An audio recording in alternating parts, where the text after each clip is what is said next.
Fanfiction is a hot button topic in the publishing industry, and ethics aside, we need to talk about the legal ramifications of fanfiction. So today, we are talking to everyone's favorite entertainment and IP lawyer, Tony, to learn a little bit more about what we need to know to keep ourselves safe and protected in a world that involves fanfiction.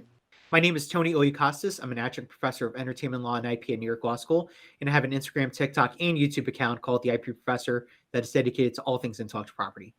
Tony, one of the big things that comes up on my live streams a lot is the question of fan fiction, whether fans and readers can be taking characters or settings from books that they love, popular books or newer books, and use them to write fan fiction, use them to write stories that they've created themselves and put on sites like those different websites on the internet that allow you to write fan fiction or short stories and put them out to the public. And we always have the question of, is this copyright theft? Is this intellectual property violation? So what do we need to know when it comes to writing fanfics and using other people's stories to create our own versions? So this, I know, could be a very hot button issue within the author community. And I think the best way to dissect it is to understand that when an author creates any type of book, they're essentially creating IP with it. So I'd like to use J.K. Rowling as an example here. She created what I think is arguably one of the largest, probably the most robust IP portfolio in the book publishing industry, not just with the book series that she created with Harry Potter, but now as a result of it, you have a theme park, 2 theme parks, or I think 3, that are based on her book series. You have an incredible film franchise that is legacied and just rich with incredible acting. You have a spin-off series with Fantastic Beasts. You have a Broadway play, the Harry Potter and the Cursed Child. And within that book, you have a treasure trove of different trademarks for Hogwarts, for Gryffindor, for Slytherin, for all the schools, right? So bottom line is she created organically all these characters and all these different, little logos and these names and this and that. That's J.K. Rowling's creation. Mm-hmm. Now, what if, let's say, some author comes in and wants to do a fan fiction treatment, not just of, let's say, Harry Potter and, his friends, but maybe do like a fan fiction treatment of Hogwarts, kind of talking about the history of Hogwarts. Even then, that could be a problem, because what's happening with the author is they are taking whatever information they have from the previous Harry Potter books, maybe even from the films or other origins. They're pulling information from that, and they are telling a new invented story out of that. But the problem is that they're taking Hogwarts, which is under the intellectual property portfolio of J.K. Rowling. It's under the purview of Warner Brothers for the film and theme for the film side of things. It's under the for Universal. They manage the theme park rights. So there are different players at play that manage the IP of just Hogwarts alone. So now the question is, if somebody does a fan fiction of Hogwarts and the history of it, people are going to ask, who's the copyright? Was this from J.K. Rowling? Was this from Warner Brothers? Who approved this? Is this a spinoff from one of the other Harry Potter book series?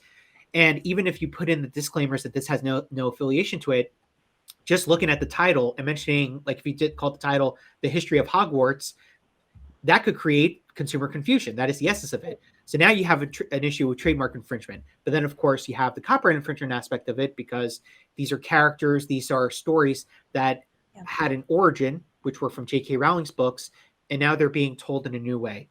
So there is a world where fair use could be a defense here. And I am really emphasizing that, because the criteria for fair use to be a viable argument is you're using somebody else's copyrighted work for criticism, commentary, news reporting, teaching, scholarship, or research. And then you go into the 4-factor test for fair use, where you're looking at the purpose and character of the use. So essentially, how transformative is the work?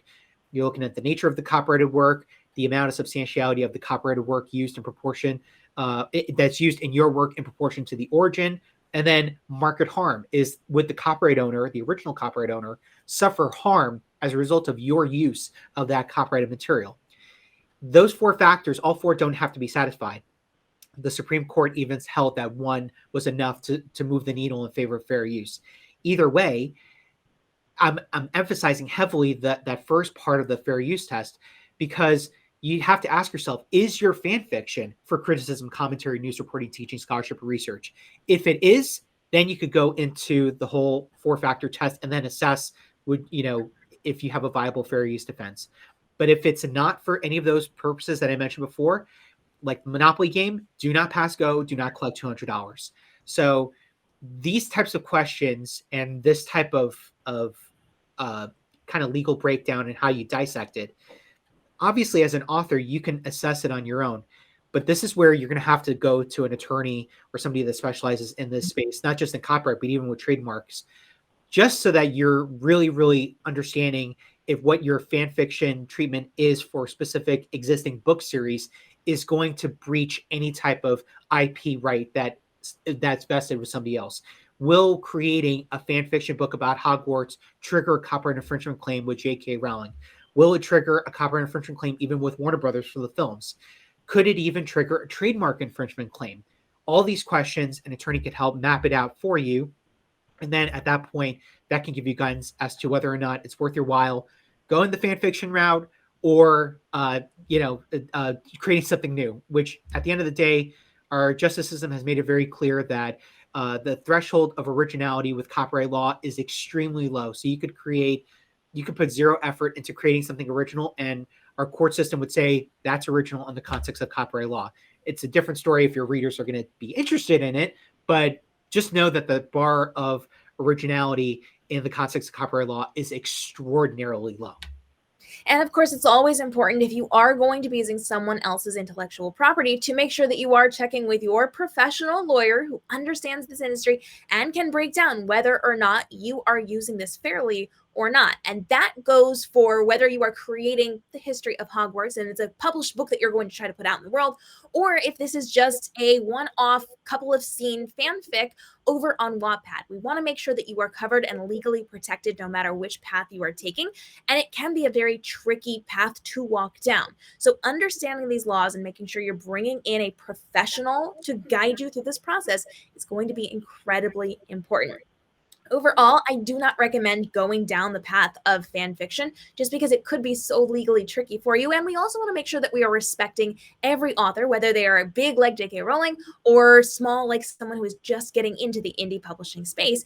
We want to protect their work and make sure that we are being mindful of their intellectual property and the characters they are creating. So if you do have questions on that and it's something that you want to do in an effort to support an author, please reach out to that author first and get their take on it. If they give you permission to do it, you will be covered and protected to do that. And if they say no, it's important to respect that as well. And as always, making sure you are checking with your lawyer if you do decide to walk down this path to make sure you're doing everything in the proper capacity. Tony, final thoughts on fan fictions?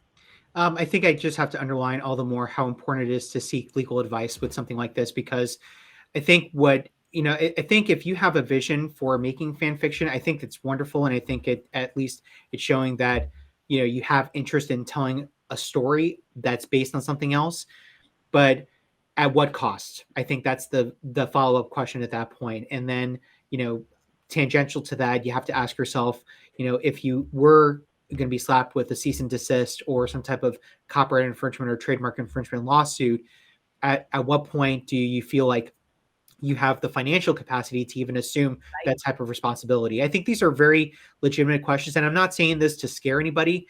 I think these are just realistic questions that people should have. And it's like no different than asking yourself a question if your car broke down and you can't repair it anymore, it's completely totaled, and you go car shopping, what's within your budget to buy a car? And it's just a matter of just being an adult, I guess. That's what it all boils down to. But in this case, it's even more important to be legally responsible. I think fan fiction can be fun. It can be exciting.